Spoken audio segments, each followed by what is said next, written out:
안녕 아들 딸 여러분, 벌써 10일 강이네요. 오늘은 그 대법원 판례하나 소개하겠습니다. 부동산 소유권 이전 등기에 관한 그런 부분입니다. 원고를 A라고 하겠습니다. 피고를 B라고 하겠습니다. 원고 A가 B를 상대로 어떤 부동산에 대한 소유권 이전 등기를 돌려달라고 이행해라고 하는 그런 소송 내용입니다. 먼저 사실관계를 보면은 원고 A의 남편이 농지를 가지고 있었는데, 그 농지법 위반으로 인해서 당진 군수로부터 농지 처분을 하라는 어떤 통보를 받았습니다. 그 통보를 받고 A의 남편은 이웃집에 사는 B의 남편에게 소유권 이전 등기를 해줬습니다. 그러니까 실제 주인은 A의 남편이면서 명의만, 등기만 B의 남편 앞으로 했던 것이죠.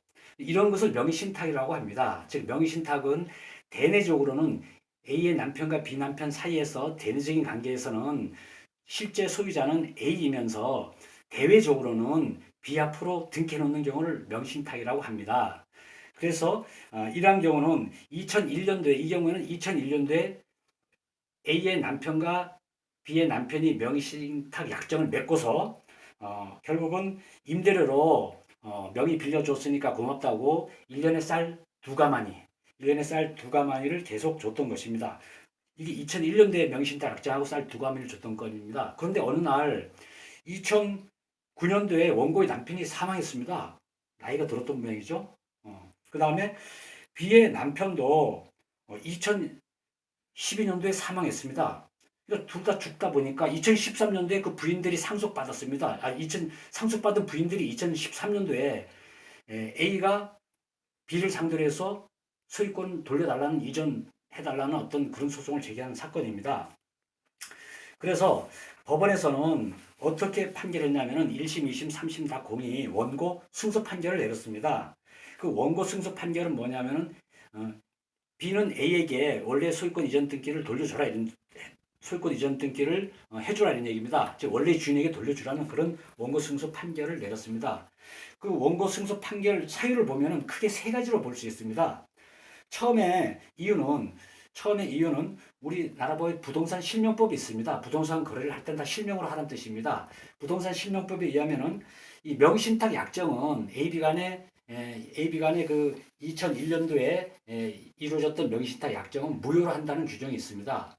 그리고 또 거기에 따른 물권 변동, 소유권 이전 등기 해준 것도 효력이 발생하지 않는다라고 이렇게 규정하고 있습니다. 그래서 그 부동산 실명법에 의해서 안 된다고 이렇게 하나 돼 있고, 돌려줘야 된다고 돼 있고, 두 번째 그 판결 이유를 보면은 이 불법 원인 급여, 피고가 주장했던 것이 불법 원인 급여에 해당되기 때문에 돌려주지 않아야 된다라고 주장했지만은 불법 원인 급여에 해당하지 않는다라고 법원에서 본 것입니다.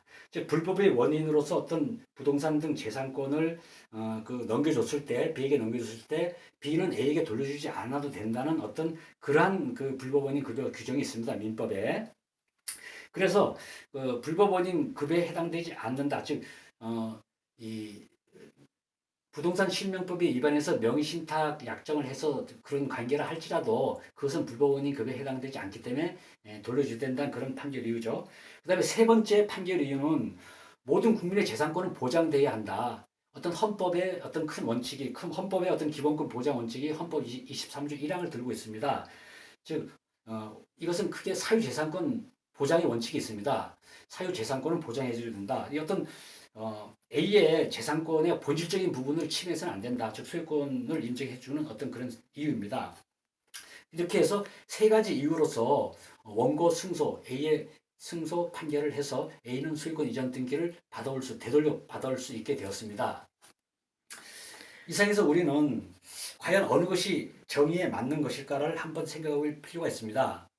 원고가 승소했을 때에는 부동산 실명법에 위반한 것은 사실입니다. 하지 말라고 되어 있는 것을 했기 때문에, 그리고 관련 어떤 법을 회피한 거죠. 그렇게 됐을 때 부동산 실명법에서는 과징금이라든지 형사처벌조항까지 있습니다. 그러니까 그 형사처벌은 5년 이하의 징역이나 벌금 2억 원 이하의 어떤 그 정도의 어떤 형사처벌로서 아주 그 엄하게 다스리고 있는 그런 것인데도 불구하고 결국은 개인의 재산권 보호라는 것을 해준 결과가 되는 것이죠. 그 다음에 이 불법원인 급여에 해당하지 않는다고, 불법원인 급여에 해당한다고 해서 피고를 승소시켰을 때는 피고도 그 명의신탁 하지 말라는데 동참해서 같이 명의신탁 약정했던 당사자로서 형사처벌도 받지 않고 A의 재산을 그냥 취득하는 어떤 부당이득한 결과가 되는 겁니다. 그냥 불로소득하는 결과가 되는 것이죠. 남의 재산을.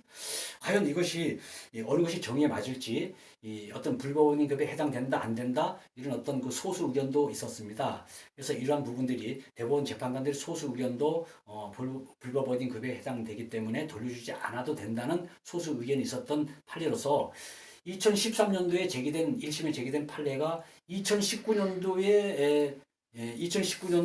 6월 20일 날 선고된 겁니다. 무려 6년간에 걸쳐서 이 심리돼서 나온 판례이기 때문에 한번 우리 모두들 이 부분은 한번 과연 무엇이 올바른 법 규정을 떠나서 어떤 것이 정의에 맞는 것인지 또 정의에 맞게끔 또 입법의 필요가 있다면 뭐 입법을 해야 되는 것인지 그런 것을 한번 생각해보는 계기가 되었으면 좋겠습니다. 다음 시간에 또 만나요. 안녕 안녕 아들 딸 여러분.